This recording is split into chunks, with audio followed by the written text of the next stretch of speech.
Hola, bienvenidos a otro programa de Atando Cabos. Una de las cosas que sería interesante comenzar en esta etapa de Atando Cabos es precisamente considerar lo importante que es para nosotros los recuerdos, la memoria, cómo la memoria nos define como persona. Nosotros somos lo que recordamos que somos y las cosas que recordamos están basadas muchas veces en la experiencia. Pero ¿qué pasaría cuando esa memoria empieza a fallar, cuando esa capacidad de almacenar nuestros recuerdos empieza a ser cada vez más difícil? Precisamente para eso hemos invitado a la Asociación de ASPE contra el Alzheimer y hoy nos encontramos con Mireia. Bienvenida, Mireia, que es la psicóloga de la asociación, para poder trabajar un poco y hablarle no solamente de la enfermedad, sino de un tema también muy importante, que es de los cuidadores de las personas que tienen Alzheimer y también cómo cuidar a esos cuidadores. Mireia, quería comenzar, nuevamente agradeciéndote la aceptación y el que estés con nosotros hoy aquí. No, yo encantada. Muchas gracias. Precisamente, ¿cómo podrías definir el Alzheimer La enfermedad del Alzheimer es una enfermedad degenerativa y se suele dar a finales de la vida, pero también puede darse al principio. Antes de los 65 sería presenil y después de los 65, que es lo más común, sería ya senil. Una de las características que podríamos darnos cuenta de que una persona tiene Alzheimer son cuando hay pérdidas de memoria reciente. ¿Qué son pérdidas de memoria reciente? Pues que una persona te pregunte qué hora es, o hemos comido ya, cuando muchas veces, repetidas veces, sería una pérdida de memoria reciente. Es decir, que a pesar de que a lo mejor han comido hace 2 minutos, te vuelve a preguntar, ¿no? Entonces, cosas cotidianas de la vida empieza a tener fallos. Sí. Cuanto a la hora de cocinar, por ejemplo, también se nota mucho, porque no saben a lo mejor elaborar la receta que han llevado muchísimos años haciendo.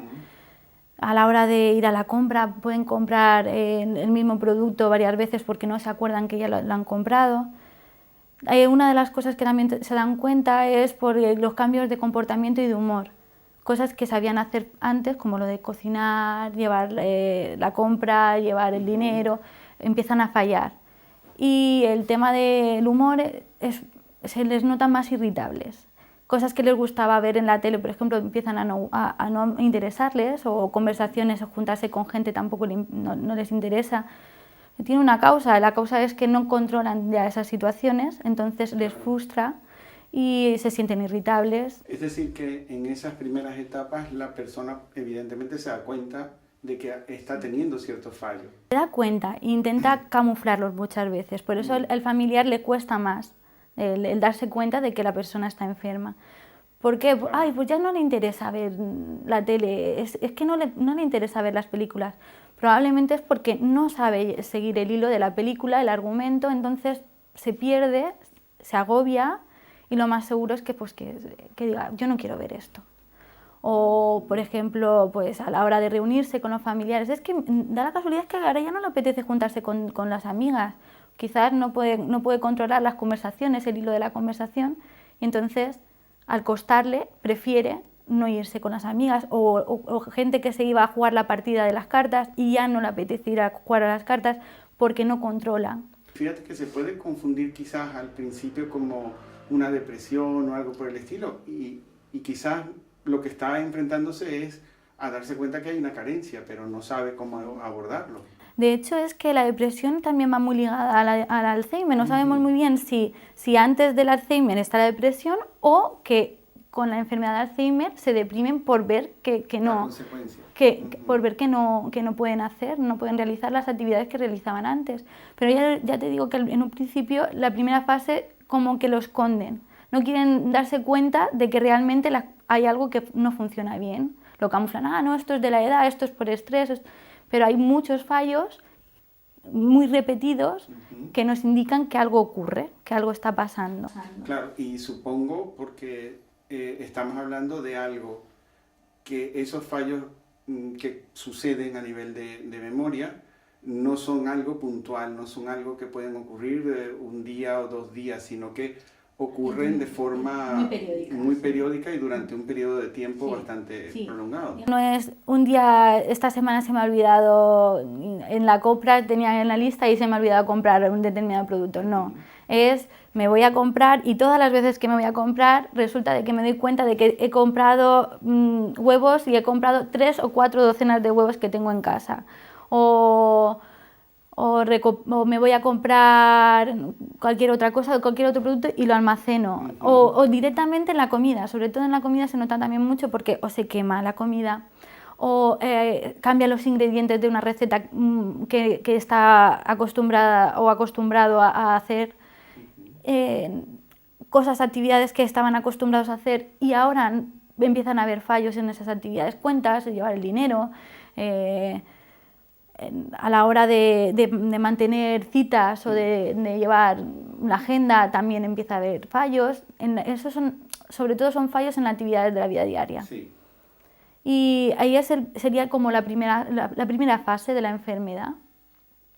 La enfermedad tiene 3 fases, la fase leve, y luego estaría la fase leve, moderada, que en donde todas esas cosas van deteriorándose más progresivamente y empezaríamos a necesitar más supervisión de las personas que están alrededor para controlar que las actividades se están haciendo bien. Yo quisiera preguntarte, esa primera fase en la que tú has descrito, donde son fallos puntuales pero continuos, es justo donde quizás la familia no se puede dar cuenta todavía porque el mismo afectado comienza a tratar de compensar un poco o de no darle tanta importancia quizás a esos fallos. Pero ya en una segunda etapa de la enfermedad ya es algo más contundente, ya ahí se notaría. Sí, se notaría, por ejemplo, a la hora de vestirse podríamos tener problemas de colocar las prendas en determinado lugar, es decir, no sabrían el orden en el que se tendrían que colocar las prendas. Entonces ahí ya empezamos a notar más seriamente que necesitamos ayuda, a lo mejor no ayuda de vestirnos, sí, pero así de ordenarnos las prendas para que nos las colocamos bien. O a la hora de cocinar, por ejemplo, a lo mejor ahí necesitamos una supervisión más grande de si se cocina sobre todo con fuego o con gas. Claro. Se necesita más control Más de la persona. también. De la persona, sí. Una cosa antes de entrar precisamente en eso de esa colaboración que va requiriendo cada vez más la asistencia de los familiares o del cuidador, pero la incidencia, ¿cómo todos podemos tener o desarrollar Alzheimer? Porque eso quizás es una idea errónea de que solamente unas personas muy específicas lo desarrollan. No, de hecho, como mencionado antes, parece que siempre lo veamos a final de la vida, pero también hay Alzheimer con 40 años o con 45 años, los menos casos, pero sí que existen. Y da igual el género, tanto sexo masculino como femenino, ambos pueden estar afectados. Es cierto que vemos más a mujeres y más al final de la vida, pero eso no indica de que no hayan hombres y que también a edad temprana aparezca la enfermedad. Sí que hemos notado, por lo menos nosotros desde la asociación, que cuando se inicia al principio de la vida es más rápido, va como que se desarrolla más rápida. No tiene por qué, pero nosotros lo que hemos notado es que sí. Y los hombres también muchas veces van más rápido que la mujer. Es cierto que por eso cada vez se intenta hacer un diagnóstico precoz, cuanto antes mejor. Por eso lo importante de ver cualquier síntoma, el mínimo, e intentar mandar al neurólogo, mirar, luchar. No es por la edad, muy importante, hay que diferenciar muy bien que no es un problema que es por la edad, no, es que ya tiene despistes de la edad. No, vamos a mirarlo porque cuanto antes se diagnostique, antes se puede trabajar, tanto con medicación por parte del neurólogo como por estimulación. Claro, entonces hay una diferencia entre lo que podría ser la evolución natural de lo que es una lentitud a nivel de la memoria que se asocia a la edad, y otra cosa distinta sería la presencia de los síntomas que tú has dicho que corresponderían más a una enfermedad como el Alzheimer, es decir, una persona porque tenga 80 años no tiene por qué tener un deterioro tan grave como el Alzheimer. Exacto. Y vuelvo a repetir, por eso la incidencia de verlo en las fases leves, porque es lo que la idea es de trabajar en las fases leves para mantener el máximo posible a esa persona en esa fase, porque tenemos claro de que la enfermedad de Alzheimer no se cura, pero sí que se puede intentar retrasar lo máximo posible el que vaya de una fase a otra. Entonces, el mantener a esa persona y sobre todo el saber, los cuidadores, información sobre la enfermedad y el mejorar la calidad de vida de esa persona y de los cuidadores es la misión que se tiene con el diagnóstico precoz. Y desde la asociación trabajé en función de también dar a conocer la enfermedad y tratar de estimular ese diagnóstico precoz. Claro, por supuesto. Mira, desde la asociación, la información a cualquier persona que quiera acercarse para informarse sobre la enfermedad de Alzheimer, está claro que vamos, en cualquier momento se le puede informar. O sea, que cualquier persona que quiera informarse sobre la enfermedad puede acudir a la asociación. Y luego nosotros, de hecho, estamos haciendo un taller de leves para las personas que están diagnosticadas precozmente y que además están en un inicio de la enfermedad en el que todavía son bastante independientes, que todavía llevan compras, todavía llevan la casa, todavía siguen haciendo su vida bastante independiente, claro. Pues se hace un taller de estimulación para trabajar con esas personas que todavía trabajan muchísimo, cada uno en su nivel, evidentemente, pero su nivel por tema de educación, porque hay gente que ha podido estudiar más y ha podido estudiar menos, pero se nota que se puede trabajar muchísimas más cosas y que además, pues que gracias a esa rutina y a esa estimulación, lo que estamos haciendo es mantener lo máximo posible a esa persona en ese estadio. Claro, y sería como procurar impulsar la mayor cantidad de tiempo posible la autonomía de esa persona. Exacto. Además, tenemos por un lado que se está beneficiando el cuidador, porque si esa persona se mantiene el máximo tiempo en esa fase, necesita menos dependencia, está más tranquila esa persona, y por otro lado tenemos al enfermo que se está intentando mantener y cogiendo unos hábitos saludables porque está estimulándose y está cogiendo unos hábitos para que cuando pasen al siguiente estadio ya tienen esa rutina de ir a un taller, esa rutina de hacer ejercicios, no es nueva.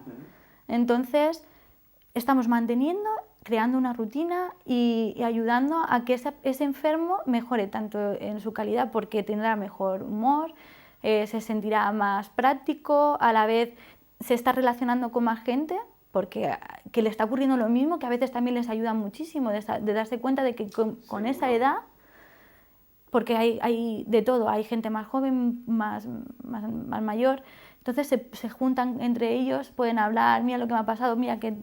Y luego están... Es decir, que ahí se fomenta casi como un grupo de apoyo, ¿no? Entre ellos para... También, claro, claro, porque entre ellos también se cuentan, pues mira, se me ha olvidado no sé qué, mira lo que me ocurrió el otro día, qué despiste tuve. Y entre ellos se animan también.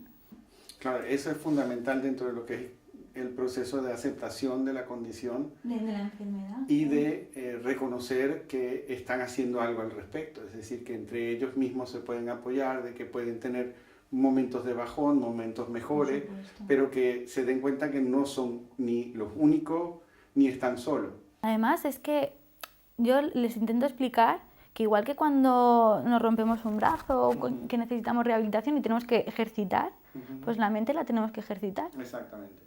Y es el ejercicio, es nuestra rehabilitación, digámoslo entre comillas, ¿no? Es la manera de poder un poco luchar contra esta enfermedad, de algún modo.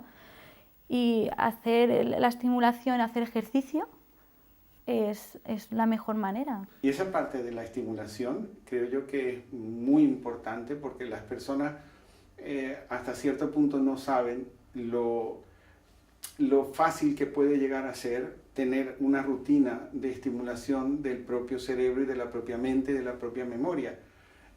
¿Cómo lleváis ese tema a través de los ejercicios y los talleres que hacéis? ¿Pero en general o con los leves? Los leves actualmente están viniendo 3 días. 2 días son los martes y los jueves son de estimulación. Y el miércoles estamos llevando un programa de ejercicio físico.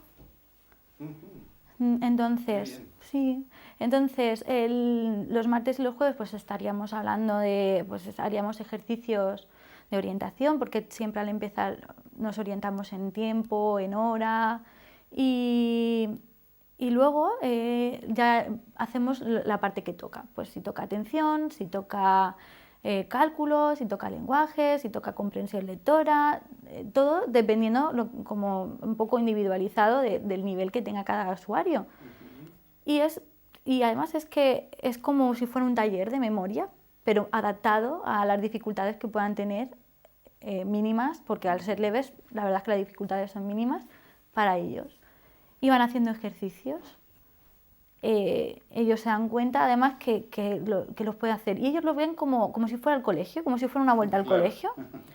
Además es increíble porque ellos al mantener se dan cuenta de que todavía siguen pudiendo hacer sumas, restas, llevando sin llevar, gente que sabe multiplicar, hacer problemas, el lenguaje, pues el escribir vocabulario respecto a algunas letras, antónimos, sinónimos.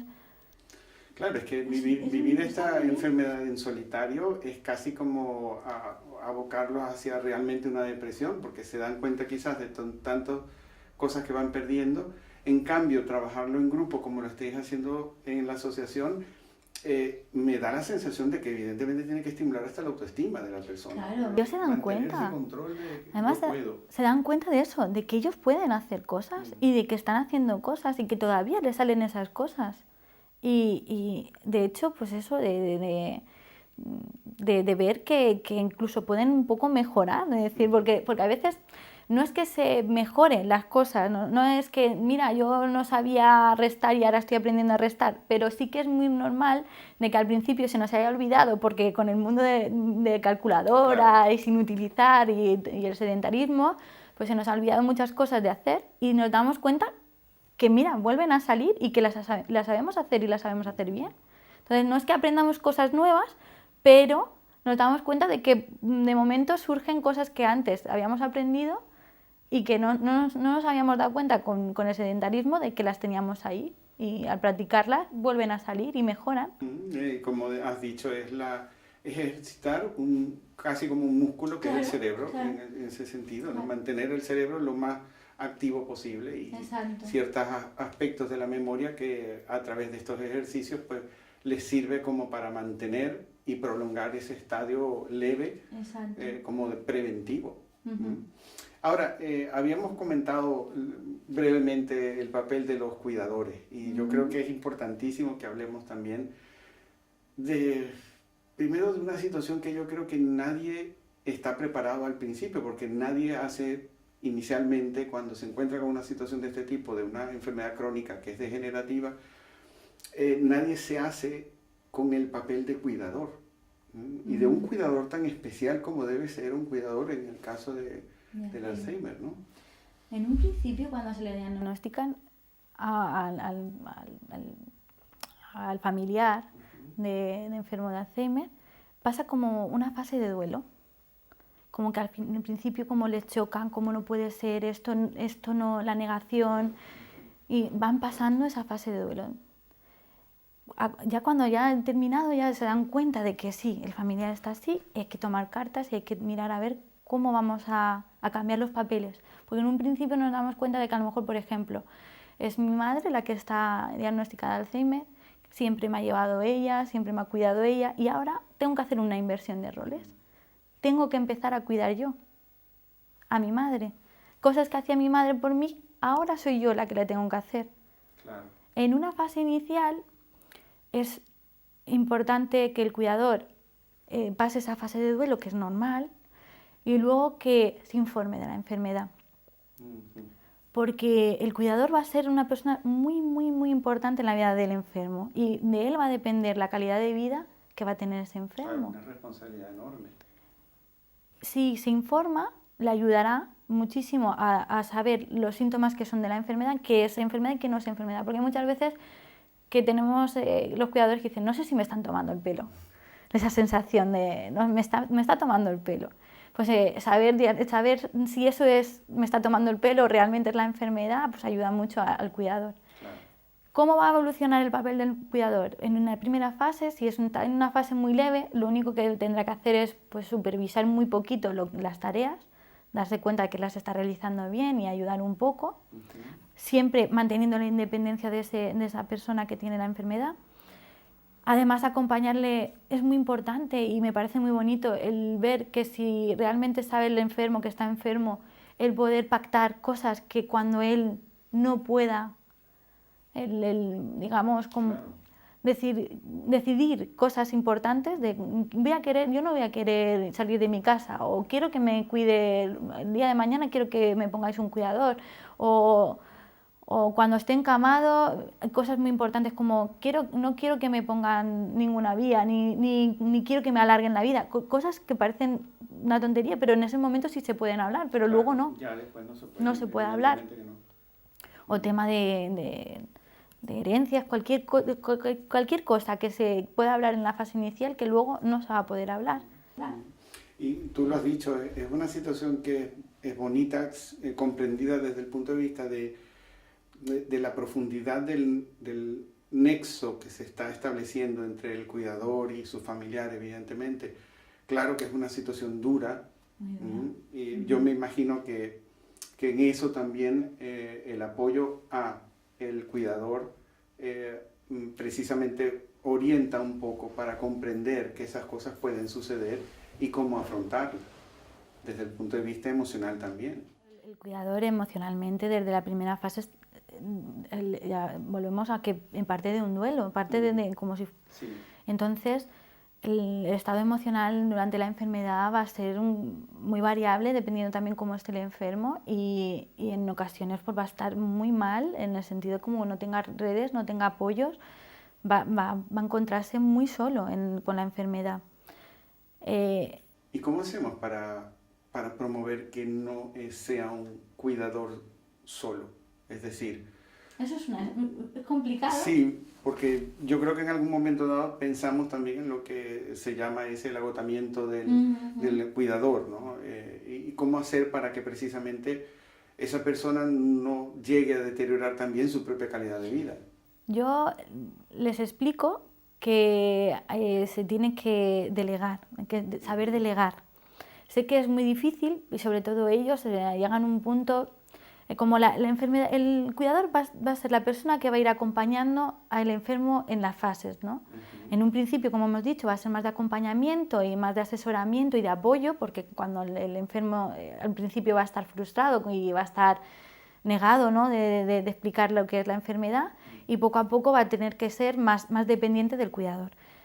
¿Qué ocurre? Que en una primera fase a lo mejor es más independiente y no necesita tanto cuidado, claro. Pero poco a poco ese cuidador va a ir cargándose de responsabilidades hasta un punto de que mucha gente deja su trabajo, deja su casa para cuidar a esa persona.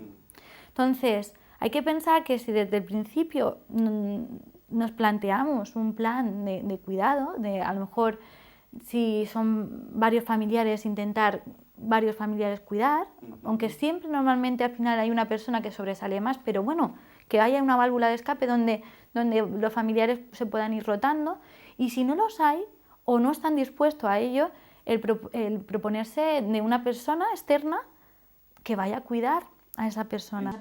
Entiendo que lo que estás planteando es planificar con antelación antes de que llegue una situación donde la propia cuidador o cuidadora se encuentre acabado. Sí, ¿no? Exacto. Les planteo que para cuidar necesitan cuidarse. Si no se cuidan, las personas somos frágiles y además no somos indispensables, ninguna persona. Entonces necesitamos que otras personas nos puedan delegar y no somos los mejores cuidadores, los mejores de todo. Siempre se puede delegar y siempre otra persona puede hacer. De hecho, suena muy mal, pero yo al final digo, vamos a ver, cuando tú te pongas enfermo, si tú estás en el hospital, tú necesitas a otra persona que te esté cuidando a tu familiar. Entonces no vamos a llegar a ese punto, vamos a intentar no llegar a estar hasta arriba, hasta que el vaso rebose. Vamos a intentar llegar antes a una solución. Si no es un familiar, pues un cuidador.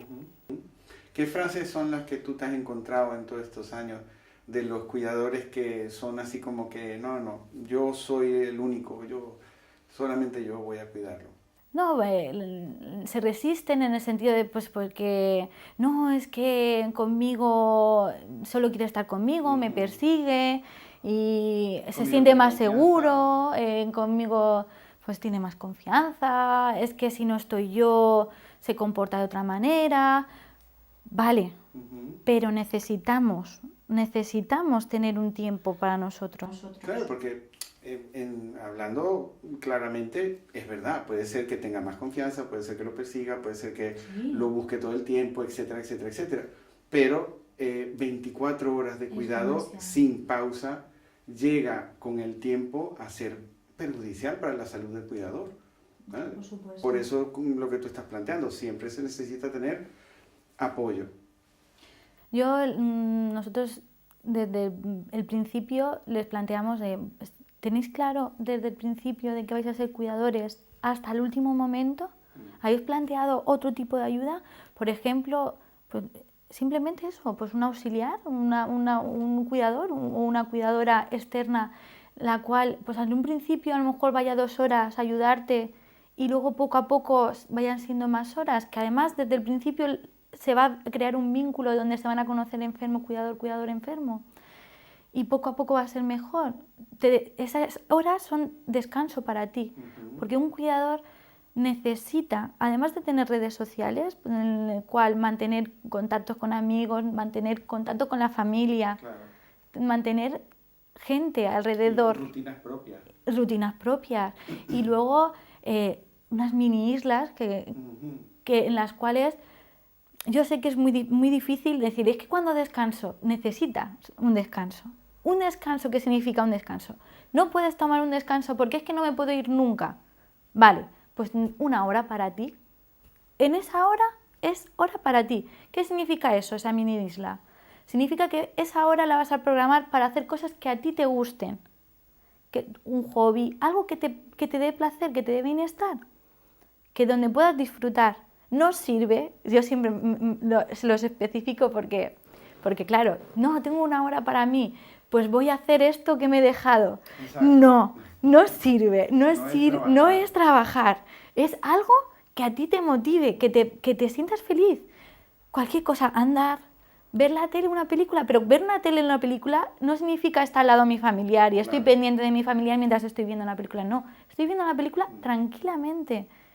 Sin darme cuenta si está bien o no está mal, porque como está otra persona ocupándose de ello, he delegado y no tengo problema, está bien. Sé que al principio la mayoría de la gente cuando se lo propongo me dice que es muy complicado y que se sienten culpables. Exacto, la culpa, sí. Se sienten culpables desde en los primeros momentos. El desconectar es difícil, el decir, ¿qué está pasando con mi familia mientras que yo estoy andando? ¿Estará bien, no estará bien? Vale, esos son los primeros días, pero poco a poco si lo vamos manteniendo en nuestra rutina, nos damos cuenta de que esa hora es nuestra y que nuestro familiar está perfectamente cuidado, está muy bien y yo estoy descansando. Sí, las personas a veces no nos damos cuenta que mucho de lo que nos nutre en energía, en buen humor, en capacidad inclusive para pensar y para planificar, se basa precisamente en un buen descanso o en tener una actividad que nos nutra, ¿no? Que no es necesariamente precisamente ponerse a trabajar o hacer lo que estaba pendiente. Nos vemos como si fuéramos simplemente proveedores continuos y nadie puede proveer continuamente una atención a otra persona tan dedicada como puede ser un paciente de Alzheimer sin notar que hay un deterioro personal, ¿no? Porque fíjate que cuando tú estabas comentando lo de la culpa, evidentemente la gente que tiende a agotarse pierde la paciencia con más frecuencia y más rápidamente, tiene inclusive más achaques físicos, tiene más dificultades para dormir. Hay una serie de consecuencias que vienen con el agotamiento que a la final deteriora también la relación que tienen con el que están cuidando. Claro, sí, es así. Bueno, ahora que has mencionado lo del sueño es algo también crucial. Es que no me deja dormir. porque por la noche se levanta. Pues ahí estamos, hay que turnarse. Tú necesitas dormir. Tú imagínate cuidar a una persona sin dormir, porque estás pendiente de esa persona 24 horas. Vamos, es que es agotador, y además de agotador lo que dices tú, esa irritabilidad de no dormir. Cualquier persona, aunque no esté cuidando, el que no duerme, se siente más irritable. Sí. El comer, no, yo como lo que sea, a deshora y lo que sea. No, tenemos que comer y tenemos que comer bien. Tenemos que alimentarnos bien. Entonces, son cosas que como cuidador poco a poco vamos perdiendo. La gente cuando les digo, tienes que desahogarte, tienes que sacar todo lo que tienes dentro. No, pero es que no quiero culpabilizar alrededor de la gente que tengo. ¿Vale? Pues vamos a buscar otra forma. Escríbelo. Escríbelo y sácalo.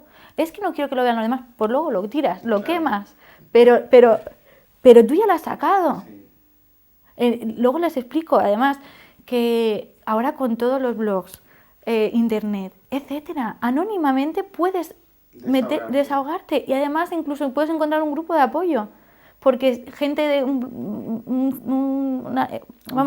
foro en el cual hablen de sus experiencias, y a lo mejor puedes incluso ayudar con tu experiencia a otras personas si no quieres meterte en un grupo de apoyo porque te da vergüenza o no quieres que sepan cómo te sientes realmente, pero hay montones de cosas en las cuales puedes desahogarte y no guardar. También se pueden dar, o no sé si también en algún caso se haya dado que a través de vuestra asociación familiares también hayan podido establecer precisamente eso, ¿no? Un poco el compartir, ¿no? Entre ellos. ¿Con los grupos de apoyo? Sí, claro. Genial. Sí, de hecho se hacían grupos de apoyo, ahora llevamos una etapa que no estamos haciendo y se está pensando en volver a retomar los grupos de apoyo. Claro, es que es eso, juntar a personas, a familiares que están sufriendo la enfermedad como cuidadores, les ayuda. A veces, no solamente porque yo les explique cualquier tipo de pregunta como alucinaciones, ¿qué hacer cuando se tienen alucinaciones? Es que no es que les explicase yo, es que luego ellos pueden dar su opinión y su caso. Mira, yo hacía esto y me iba bien. Y a lo mejor no es algo que yo he comentado, pero funciona. Y le funciona bien. Pues adelante. Entre ellos también se hablan, se desahogan y además se dan experiencias, se dan trucos que les ha funcionado. Y fíjate que es bien interesante lo que has mencionado, porque por una parte, primero estaríamos hablando del desahogo emocional, que es importantísimo, entendiendo de que la enfermedad comienza en el cuidador con ese proceso de duelo, y se entiende que es un proceso de duelo porque es algo que entienden como un deterioro que va hacia adelante, y que esa persona que han conocido exactamente como es va a cambiar. Entonces, claro, ya eso es una carga emocional. Luego, la carga emocional y física del cuidado como tal. Entonces, el tener estos grupos beneficia de una manera bárbara, porque además de permitir que las personas puedan desahogar, puedan ventilar un poco sin sentir culpa, porque se están dando cuenta que los demás también nos va pasando igual, pero también tienen la posibilidad, como dices, de nutrirse a través de aprender cosas que otros están haciendo. Exacto. No solo de lo que yo les puedo decir, es que es experiencia propia de ellos. Claro. Muy bien, a mí me parece interesantísimo. Dentro de los otros servicios que prestan la asociación, ¿qué podrías mencionar como unos puntos importantes? Hemos dicho la evaluación neuropsicológica, por ejemplo, grupos de apoyo para pacientes. Tenemos terapia psicológica individual y a domicilio, porque a veces si el familiar o la persona es muy mayor, nos desplazamos porque no pueda o porque le impida poder ir al centro, nos desplazamos a casa. Luego, además del taller de leves, está el taller de moderados, y luego también tenemos otro taller por las tardes que es más de ocio. Luego hay un taller de cuidadores para hacer ejercicio en los cuidadores, que se llama Cuídate, que también intentamos un poco eso, en que hagan ejercicio físico y que se den cuenta, ¿no?, de que ese descanso también lo pueden tener. Además, mi compañera también va a casa y hace recomendaciones sobre la casa, seguridad en el hogar y... Qué bueno. Sí, muy bien.